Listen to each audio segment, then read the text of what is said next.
Olá, meus caros, tudo bem? Estamos aqui mais uma vez. Hoje eu vim trazer para vocês algumas informações importantes a respeito do quintismo. O quintismo, segundo o material didático de vocês, ali ele está dividido entre a literatura de informação, os primeiros cronistas. O nosso ponto de partida será a Carta de Pero Vaz de Caminha, e a literatura dos jesuítas, tá? O Padre Anchieta e o processo de aculturação do índio, certo? Esse é o ponto que nós vamos tocar aqui inicialmente. Mas antes de chegar nesse processo mais afunilado de análise, é importante ressaltar um contexto histórico breve aqui do 1500, né, que é o nosso ano aí, essa parte da matéria é chamada de quinhentismo, não é em vão. Em 1500 nós temos ali na Europa, né, toda uma literatura já traçada. Nós podemos pensar assim que já há uma tradição literária na Europa. E quando eu falo de tradição literária, eu não faço referência apenas aos textos escritos, à difusão de livros entre as pessoas, né, entre o hábito de ler. Quando eu falo de literatura, nós podemos pensar desde o Velho Testamento, por exemplo, né, que é a Bíblia. Podemos ter em mente a Ilíada e a Odisseia, né, de Homero. Nós temos acesso ao texto escrito hoje, mas sabemos que esses textos foram feitos para circular de maneira oral, né? Os aedos cantavam, né, as histórias de Aquiles e de Odisseu. Olha só, então nós temos aí o Velho Testamento, a Ilíada, a Odisseia, a Eneida, outra grande epopeia fundadora de costumes no período romano, a literatura grega helenística, até a arte renascentista na Europa, né? Então há uma longa tradição literária, né? Isso com Dante Alighieri no meio e por aí vai, né? E no Brasil? Aqui no Brasil ainda não há nada, tá? Nada que eu digo no sentido de literatura estrita, um conceito de literatura estritamente europeia, tá? Então aqui no Brasil não tem nada. Claro que os índios produziam ali os seus mitos de criação, seus mitos de fundação, eles tinham sua religião, sua cultura própria, mas não é assim que os europeus os viam, né? Os europeus os viam como outro, como um ser estranho, como uma criatura completamente aculturada, né? Uma tábula rasa. A gente vai discutir esse conceito daqui a pouco, né? Um pouco mais tarde. Mas vamos lá. 1500, aqui no Brasil, Pedro Álvares Cabral aporta aqui. Em sua anal, nós sabemos que havia um escrivão, um cronista. O nome dessa figura era Pero Vaz de Caminha. E Pero Vaz de Caminha, ele veio atribuído de uma função específica, que era detalhar para o rei Dom Manuel tudo que ele encontrasse por aqui. A carta hoje que nós lemos, né, achamos engraçada alguns aspectos, tristes outros, ela tinha um destinatário certo. Esse destinatário era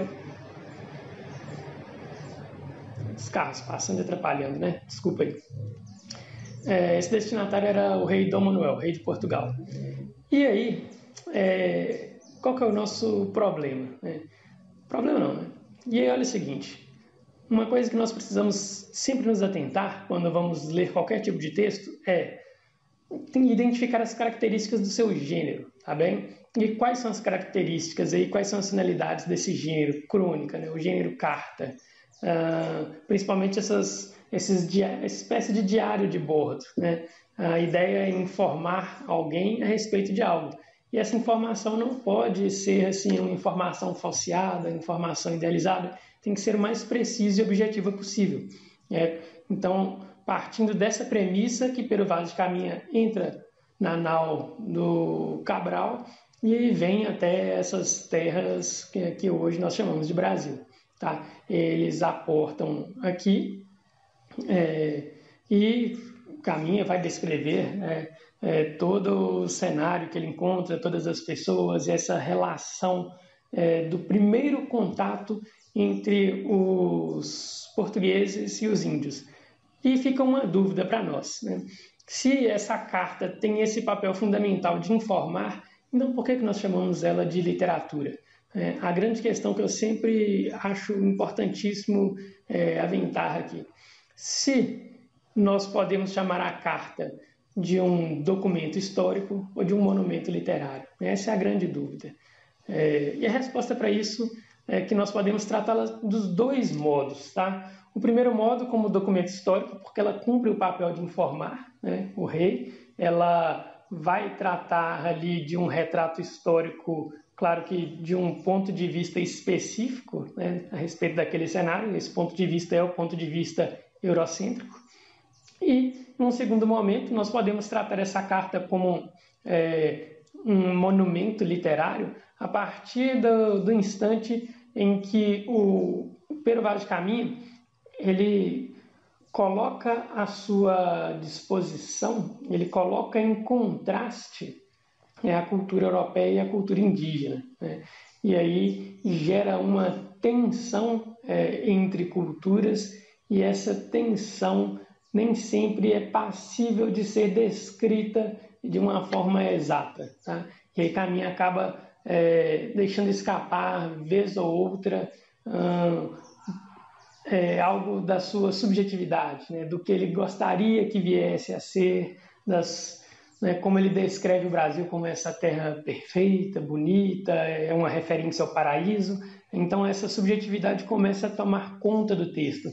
E se vocês lerem a carta de cabo a rabo, do início ao fim, é evidente que no início da carta há referências claras e nobres ao rei, né, endereçada a ele, mas no meio da carta Caminha se perde nisso e começa a descrever os cenários, os índios, a fauna, a flora, como se estivesse falando para uma plateia, né? Essas pontualidades, essas formalidades, essa polidez do seu discurso, ela acaba se perdendo e vai de encontro a um público maior, tá? Então, por isso que nós costumamos dizer que a Carta de Caminha cumpre as duas funções.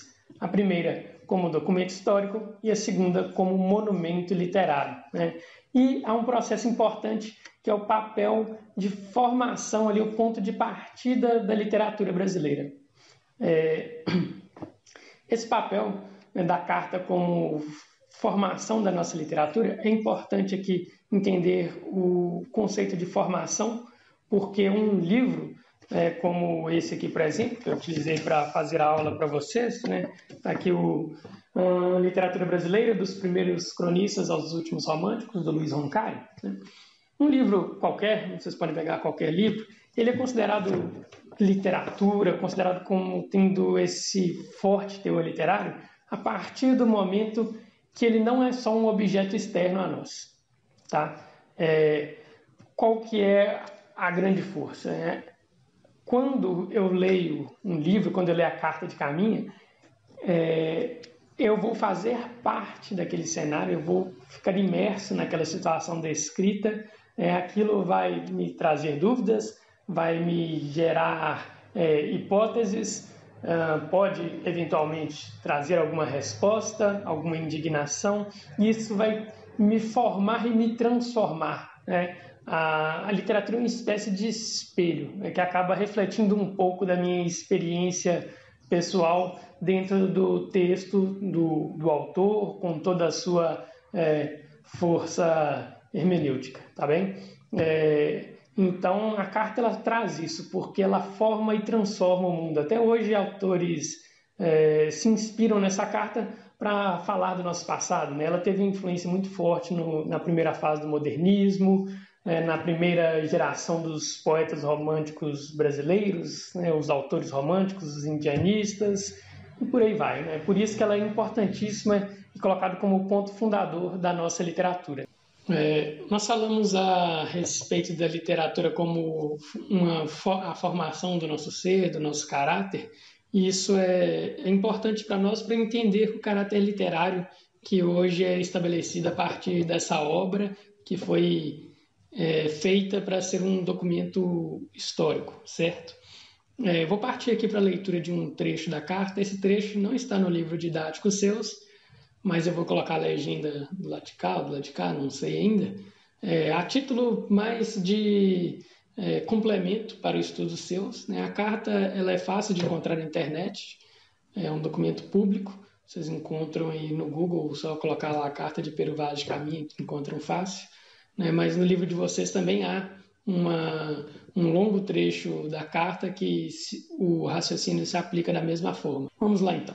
Em determinado trecho, Pero Vaz de Caminha fala assim: ali andavam entre eles 3 ou 4 moças e bem gentis, com cabelos muito pretos e compridos pelas espáduas, e suas vergonhas tão altas, tão cerradinhas e tão limpas das cabeleiras que, de as muito bem olharmos, não tínhamos nenhuma vergonha. Tá bem, olha só, 2 coisas que nós precisamos chamar a atenção nesse fragmento. Né? Há uma repetição de palavras, né? Os 2 pontos aí são essas palavras que se repetem. Primeiro, moças e vergonhas.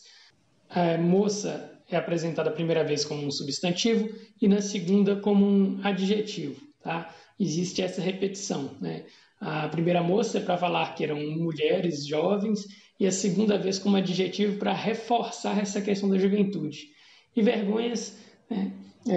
Suas vergonhas tão altas e tão limpas das cabeleiras, que de as muito bem olharmos, não tínhamos nenhuma vergonha.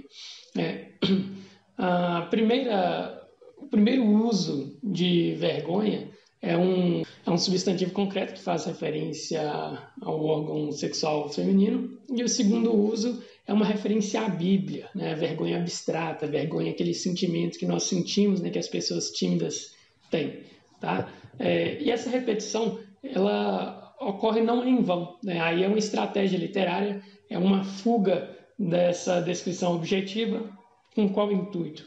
Com o intuito de gerar um certo humor e uma leveza no texto para falar de um tema mais... de um tema menos tradicional para o rei. Né? Uma forma mais polida de apresentar isso. Claro, com estratégia literária, com enriquecimento linguístico, porque o Pero Vaz de Caminha escrevia bem e ele sabia do que estava falando, certo? Passamos então para o próximo trecho. A feição deles é serem pardos, maneira de avermelhados, de bons rostos e bons narizes bem feitos, andavam nus, sem cobertura alguma. Não faziam o menor caso de encobrir ou de mostrar suas vergonhas. Né? E nisso tem tanta inocência como mostrar o rosto. Mais uma vez, a questão da vergonha e da inocência aparecendo. Essa apresentação dos índios, né, como aculturados, como uma tábula rasa. E aqui vale a menção do que é uma tábula rasa. Né? Tábula rasa são aquelas tábuas de cera, né, que é a primeira tecnologia, né, que as pessoas utilizaram para escrever. E era uma tábua ainda que ela não havia nada escrito, não havia nada marcado. Né? A ferramenta para se marcar essa tábua chamada de estilo, era chamada de estilo, daí vem a palavra estilete, né? Aquilo que você marca, né? Coloca a sua inscrição sobre algo. Né? Estilo vem daí, né? A marca que você tem, que você prevalece a despeito dos outros. E o Pero Vaz apresenta o índio como uma figura que pura, uma figura pura. Daí, né, a gente vai ter aquele princípio do índio como bom selvagem, que não foi corrompido ainda pela sociedade. Né? Isso já com Jean-Jacques Rousseau. Mas a semente está plantada aqui pelo Pero Vaz de Caminha, tá bem? Dessa figura pura, pelo menos assim, na visão do outro, na visão do europeu, o índio era essa figura pura que era passível de inscrever nele a cultura cristã, né? A cristandade. Né? O nosso Pero Vaz de Caminha, ele vai apresentar essa proposta ao rei, né? De que os índios poderiam seguir os princípios do Senhor Deus cristão, ok? E a carta, né, descreve, né, todo o cenário, os índios, a fauna, a flora brasileira. Olha só esse trecho aqui. Parece-me gente de tal inocência que se homens os entendesse, eles a nós seriam logo cristãos, porque eles, segundo parece, não têm nem entendem nenhuma crença. Né? O caminho, então, aqui equipara eles a crianças, né, que não têm nenhum valor espiritual encalcado no seu espírito e na sua alma, e que era passível de cristianização os índios. Né? Isso aí vai ser tarefa depois dos jesuítas, que vão tentar catequizar os índios, né, pelas mais diversas formas, e assim se dá esse primeiro contato entre eles. Pela primeira vez, né, ao mesmo tempo, nós vemos e somos vistos, porque nós hoje somos brasileiros, né? Sabemos que somos frutos de uma mestiçagem, de uma raça miscigenada entre negros, europeus e indígenas, certo? E essa mistura hoje para nós, quando nós lemos a carta, nós vemos o índio e somos vistos ao mesmo tempo, porque nós temos cultura indígena em nós somos vistos pelo europeu. E isso evoca um pensamento, né, de como as coisas poderiam ter sido diferentes, de como o Brasil poderia ter sido outro se não houvesse todo o desenvolvimento violento desse encontro entre duas culturas. E o poder da literatura é esse, né, trazer essas reflexões, trazer essa formação do nosso caráter, do nosso eu. E é triste ao mesmo tempo, né, porque nós analisamos como foi esse processo violento de formação do Brasil. Se vocês olharem atentamente a realidade hoje, ainda há muita violência, né? Os indígenas hoje ainda sofrem muito com a violência no nosso país, e a literatura escancara isso, serve para apresentar a nós assim, as nossas maiores mazelas. Né? Isso, claro, para quem tem um mínimo de percepção cultural, de interpretação de textos. Tá? Então, vale a pena conferir depois aí os capítulos do livro. Nós vamos falar da literatura dos jesuítas mais à frente. Por hoje é só. Conteúdo breve aí para vocês não cansarem da minha voz, e nos vemos mais.